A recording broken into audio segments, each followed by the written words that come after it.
Selamat datang di channel Denny Akbar. Novel Menantu Dewa Obat. Bab 185. Axel juga menghampiri dan berkata dengan nada meremehkan, "Reva, memangnya kau kenal dengan bos itu?" Datang-datang langsung bilang mereka sudah kabur. "Memangnya kau tahu di mana mereka sekeluarga tinggal? Apa kau tahu siapa namanya? Apakah kau akrab dengannya?" Mendengar celotehan Axel itu membuat Alina sangat gembira. Dengan mengangguk-angguk dia berkata, "Ya, ya, ya. Itu benar sekali.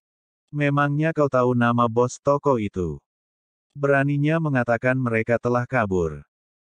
Jangan sampai nantinya orang itu malah menuntutmu dengan tuntutan pencemaran nama baik lagi. Reva mengabaikan mereka dan menepuk bahu Nara sambil berkata, "Nara, jangan khawatir. Aku sudah meminta seorang teman untuk melacak keberadaannya. Gelang giok itu pasti akan ditemukan." Nara juga hanya bisa mengangguk dengan tak berdaya karena sekarang ini hanya itulah satu-satunya cara yang dapat dia lakukan. Mencari teman-teman berandalanmu itu lagi. Reva, kau dengarkan aku ya. Keluarga Su kita sekarang juga merupakan keluarga yang cukup bergengsi dan ternama di kota Carson sekarang. Jika kau tetap ingin bergaul dengan teman-teman berandalanmu itu maka tinggalkan keluarga Su kita dan bercerailah dengan Nara. Keluarga Su kita tidak ingin terlibat dengan orang-orang yang tidak beradab dan tidak tahu aturan itu. Ujar Alina dengan wajah cemberut. Nara tampak kesal dan berkata, "Ma, apa yang kau katakan? Mengapa teman-teman Reva dikatakan tidak beradab dan tidak tahu aturan? Lagi pula, sejak kapan keluarga Su kita menjadi keluarga ternama di kota Carson? Memangnya kau tidak tahu bagaimana situasi dan kondisi keluarga kita? Apa kau pernah melihat keluarga ternama di kota ini yang hanya tinggal di sebuah rumah dengan 3 kamar tidur?" Setelah itu Alina hanya bisa terdiam tanpa bisa mengatakan apa-apa. Axel lalu berkata dengan marah, "Nara, ucapanmu itu tidak benar.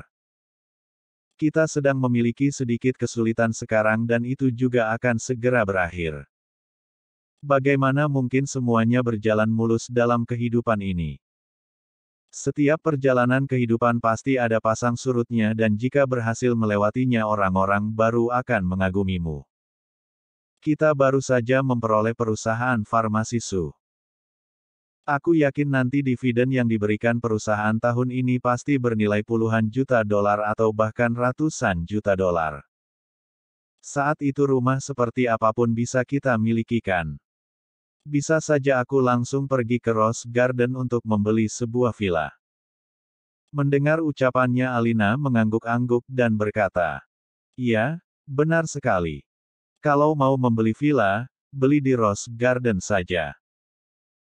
Nanti setelah beberapa tahun kemudian saat perusahaan kita telah berkembang lebih besar lagi dan hampir menyamai aset 10 keluarga terpandang itu kita akan pindah ke Dragon Lake.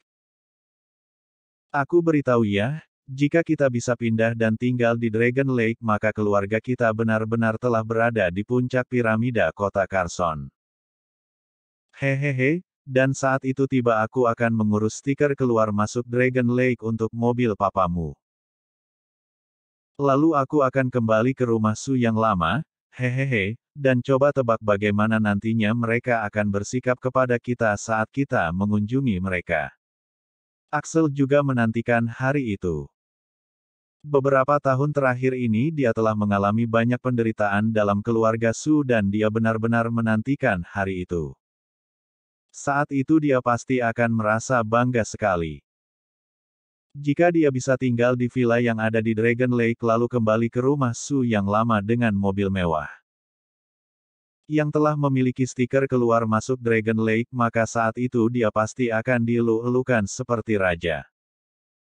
Dan pada saat itu semua penderitaan yang telah dialaminya bertahun-tahun pasti akan sirna semua. Tommy Su, Alex Su dan semua anggota di keluarga Su mau tak mau harus menghormatinya. Itu merupakan suatu kebanggaan untuknya. Mendengar ucapan mereka yang sambung-menyambung itu membuat Nara memutar matanya sebentar. Dia bertanya-tanya apakah kedua orang ini sudah gila. Dengan kapabilitas perusahaan farmasi Su yang seperti itu bagaimana mungkin bisa masuk ke Dragon Lake? Ingin pindah ke Rose Garden saja belum tentu bisa dilakukan. Dan Nara juga tampak malas untuk berdebat dengan mereka berdua kemudian dia mengajak Reva masuk ke kamarnya. Lalu Nara memandang Reva dan berkata dengan serius, "Reva, nanti saat dividen tahun ini sudah dibagikan kita harus membeli sebuah rumah baru. Ukurannya tidak penting. Meskipun hanya ada satu kamar dan satu ruang tamu tetapi bagaimanapun juga itu adalah rumah kita sendiri. Nanti pada saatnya kita pindah dan tinggal di sana saja.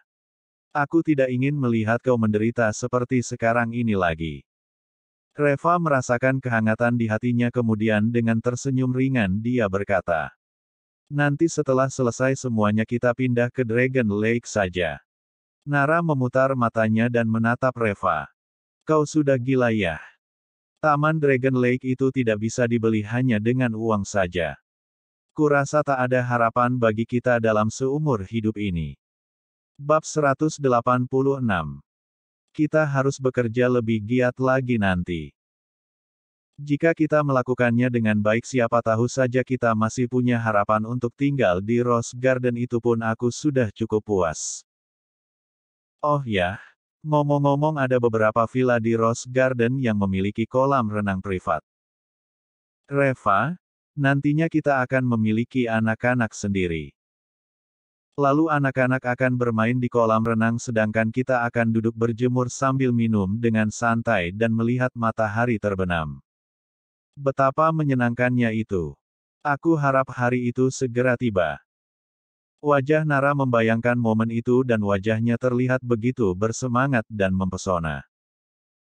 Reva menatap wajahnya yang tampak cantik itu dan berbisik di dalam hatinya. "Nara, hari-hari itu akan segera tiba. Setelah aku menyembuhkan Reina, aku akan membawamu untuk tinggal di Villa Dragon Lake. Apapun yang kau inginkan telah aku siapkan untukmu." Pada saat makan malam tiba-tiba ponsel Reva berdering. Dia mengeluarkan ponselnya dan melihat ide penelepon itu adalah Anya Smith. Lalu Reva bangkit dan pergi ke kamarnya untuk menjawab telepon itu. Saat melihat itu, Axel langsung berkata dengan marah, "Berhenti. Angkat saja telepon itu di sini. Memangnya ada yang tak boleh diketahui orang lain?" Reva tampak tak berdaya. Semalam mereka bertengkar mengenai masalah Anya Smith makanya tadi dia memutuskan untuk menjawab telepon itu di kamar. Nara meliriknya dan dengan cepat berkata, "Pak, itu kan panggilan pribadi untuk Reva. Untuk apa kau begitu mempedulikannya?" Lalu Axel berkata, "Panggilan pribadi apa memangnya? Jawab saja di sini, kami juga tidak akan mengganggunya, tidak apa-apa kan?" Nara terlihat masih ingin berbicara tetapi dengan cepat Reva berkata, "Oke." Lalu Reva menjawab telepon itu dengan menyalakan pengeras suara di ponselnya. "Nona Smith. Ada apa?" Terdengar suara Anya Smith. "Halo, Tuan Lee." Mendengar suara dari Anya, raut wajah Axel dan Alina tampak dingin dan hampir saja memaki. Tetapi karena keduanya takut kepada Anya Smith sehingga mereka tidak berani memaki ataupun mengeluarkan suara. "Anya. Begini, besok malam ada resepsi dan yang akan datang adalah semua pebisnis dari kota Carson. Aku ingin mengundang Tuan dan Nyonya Lee untuk menghadiri resepsi ini. Apakah kalian berdua punya waktu?" Axel dan Alina langsung menggelengkan kepala mereka. Mereka menggunakan matanya untuk memberi isyarat kepada Reva agar menolaknya. Namun, Nara adalah orang pertama yang bersuara dan berkata, "Terima kasih, Kak Anya. Resepsinya besok di mana dan jam berapa?" "Reva dan aku pasti akan tiba tepat waktu." Anya terkekeh dan berkata, "Halo, Nyonya Lee. Besok jam 6:30 malam di Villa Genting. Nanti saat kalian berdua tiba, sebut saja namaku. Mata Axel dan Alina membelalak lebar. Resepsi di Villa Genting. Anya tampak terkejut dan berkata, siapa yang barusan berbicara? Nara juga tampak terkejut dan Reva dengan cepat berkata, maaf, kami sedang makan malam dan semua anggota keluarga sedang berada di sini. Nona Smith, kami akan ubah tepat waktu besok, terima kasih. Anya, sama-sama. Kehadiran kalian berdua sangat dinantikan besok. Lalu Anya menutup teleponnya. Axel dan Alina masih tampak terkejut. Barusan itu tidak salah kan? Dia mengatakan tentang Villa Genting. Suara Axel tampak bergetar karena masih terkejut. Lidah Alina seakan terikat dan tak bisa mengatakan apa-apa.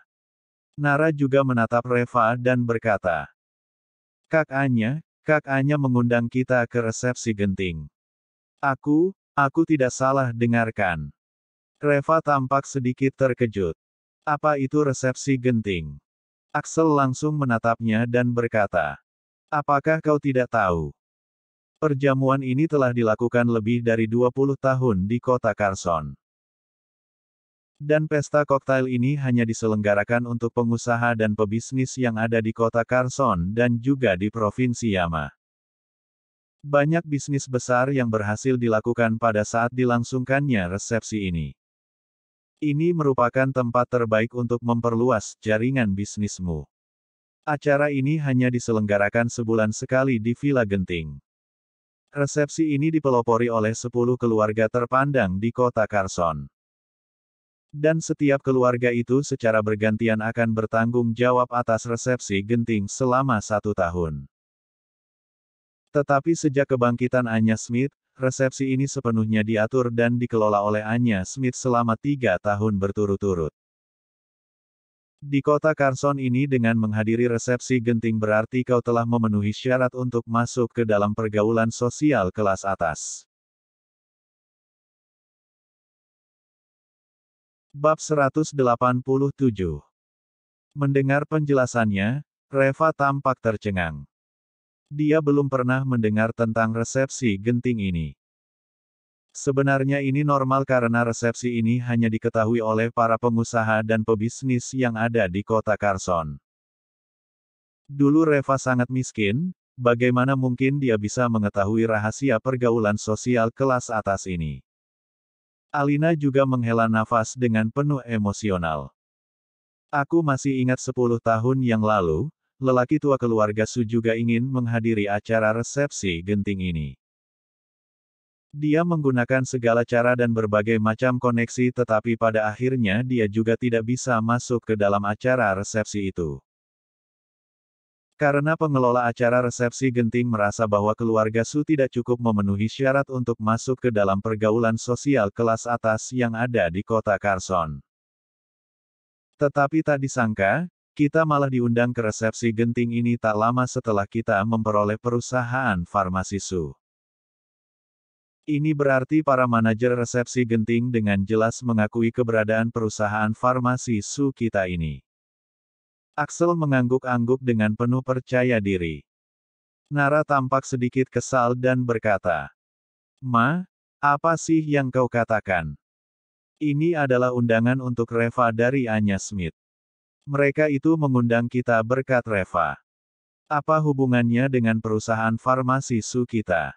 Alina meliriknya dan berkata, kau ini benar-benar asal bicara. Resepsi Genting itu hanya mengundang pengusaha dan pebisnis. Memangnya Reva seorang pengusaha atau pebisnis? Jika dia bukan suamimu atau berkat perusahaan farmasi Su kita, menurutmu apakah dia cukup memenuhi syarat untuk menghadiri acara resepsi Genting itu? Selain itu meskipun Anya yang bertanggung jawab atas resepsi Genting tersebut tetapi mereka juga ada tim peninjau yang sangat ketat di dalamnya. Dan dalam hal ini dia juga tidak dapat memutuskannya sendiri. Orang-orang yang tidak dapat melewati konfirmasi dari tim peninjau apakah bisa diundang juga olehnya. Lalu Axel mengangguk-angguk dan berkata, ucapan mamamu benar. Kuncinya adalah perusahaan farmasi Sukita. Tidak heran memang karena belakangan ini kita baru saja menandatangani pesanan bernilai 3 miliar dolar. Dan perusahaan kita telah menjadi pemimpin pertama di antara semua perusahaan farmasi yang berada di kota Carson. Jika saja para manajer itu tidak bodoh, mereka pasti sudah mengundang kita ke acara ini sejak dulu. Anya hanya mengambil kesempatan ini untuk membangun pergaulan sosial dengan kita. Apakah kau mengira ini semua benar-benar berkat usahanya? Nara yang masih ingin membantah segera dicegah oleh Reva. Perdebatan seperti ini sama sekali tak ada gunanya. Karena pemikiran dan pandangan kedua orang ini sama sekali tak masuk akal. Meskipun mereka tahu jika semua ini berkat usaha Reva, mereka juga tidak akan pernah mengakuinya karena mereka tidak rela. Melihat keduanya berhenti berbicara akhirnya Axel dengan bangga berkata, "Ngomong-ngomong, besok malam mamamu dan aku akan pergi bersama dengan kalian." Nara tampak tertegun. "Mengapa? Kak Anya hanya mengundang aku dan Reva." Axel berkata, "Nara, kau ini terlalu naif. Kau kira hanya kalian berdua saja yang diundang undangan itu untuk seluruh keluarga Sukita. Bagaimanapun juga, mamamu dan aku adalah penatua dalam keluarga ini. Aku masih bertanggung jawab atas semua yang terjadi di dalam keluarga ini. Jika aku tidak pergi maka akan membuat aku seperti tidak terlalu memperhatikan resepsi ini saja. Dan itu akan membuat orang lain merasa bahwa keluarga Sukita tidak sopan. Jika kau ingin masuk ke dalam pergaulan sosial kelas atas maka kau harus menghormati aturan pergaulan mereka, pahamkah kau?" Nara ingin membantahnya tetapi dengan cepat Reva mengangguk dan berkata, "Benar ucapanmu, Pak.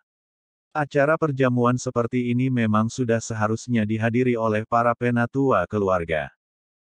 Axel tidak menyangka bahwa Reva akan berada di pihaknya dan membelanya. Dengan terkejut dia mengangguk-angguk dan berkata, "Reva, ternyata kau cukup berbakti juga. Oke, kalau begitu sudah diputuskan." Nara tampak bingung. Setelah makan malam dia masuk ke kamar dan bertanya kepada Reva, "Mengapa kau setuju untuk membiarkan mereka pergi? Kak Anya tidak mengundang mereka. Jika kita juga membawa mereka pergi bersama kita nanti akan dikatakan tidak sopan."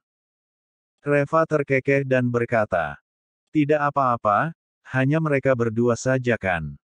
Lagi pula apakah kau tidak menyadarinya? Kedua orang tua kita itu sangat mempedulikan resepsi genting ini.